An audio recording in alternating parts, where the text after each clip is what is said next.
Pendant 50 ans, Aline a baissé les yeux, inventé des histoires, menti, pour ne pas dire une chose. Je ne sais pas lire. Salut, je m'appelle Mathieu et sur cette chaîne, je t'aide à apprendre le français en écoutant des histoires inspirées d'histoires vraies, dans un français lent, naturel et authentique. Voici l'histoire d'Aline. Bonne écoute. Aline a grandi à la campagne, à la ferme. Ses parents sont agriculteurs. Elle est la petite dernière d'une fratrie de 8 enfants. Elle aime sa vie, elle aime ses parents, elle aime s'occuper des animaux, elle adore l'odeur du foin. À 6 ans, comme tous les enfants, elle entre à l'école. Elle est un peu triste de quitter la ferme, mais elle est aussi heureuse, curieuse, impatiente. Malheureusement, très vite, elle comprend que quelque chose ne va pas.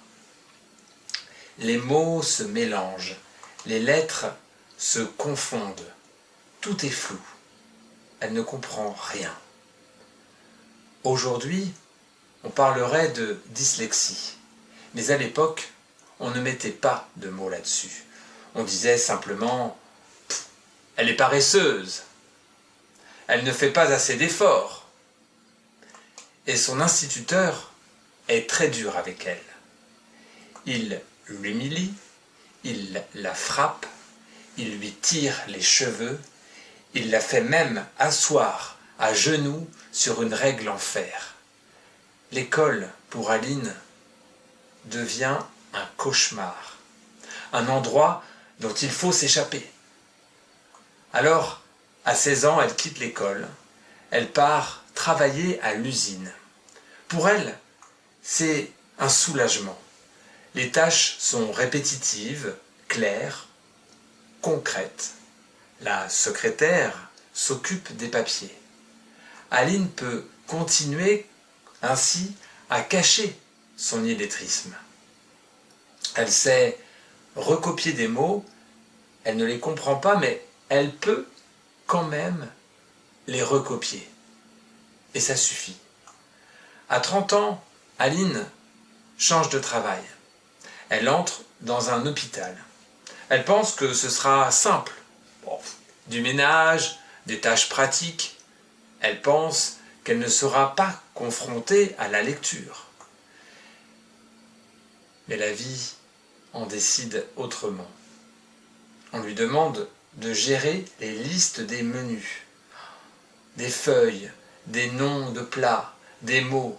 Et là, pour Aline, la peur qui revient, l'angoisse. Comment vais-je faire? Elle n'a plus le choix. Alors, elle essaie. T-O, ça fait to. M-A, ma. T-E, te. Tomate. C'est lent.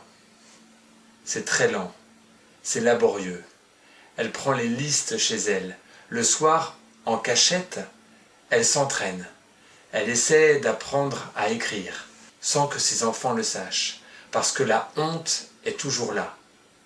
Une honte lourde, qui colle à la peau. Elle développe plein de stratégies.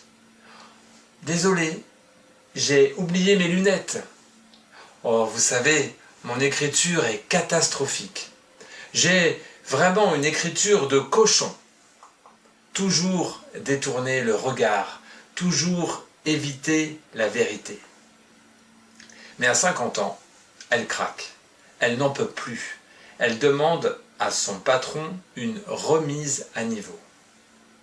Il ne comprend pas. Il a déjà reçu une lettre d'elle. Oui, mais elle l'avait recopiée. Alors, elle lui révèle son secret. Elle dit « Je n'en peux plus. Je veux apprendre à lire et à écrire correctement. Je veux retourner à l'école. » À 50 ans, Aline retourne sur les bancs de l'école.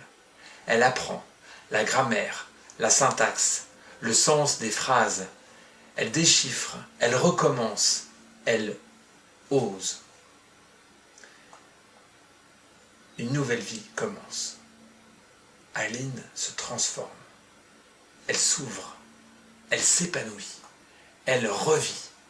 Son parcours touche beaucoup de monde parce que l'illettrisme concerne environ 2,5 millions de personnes en France.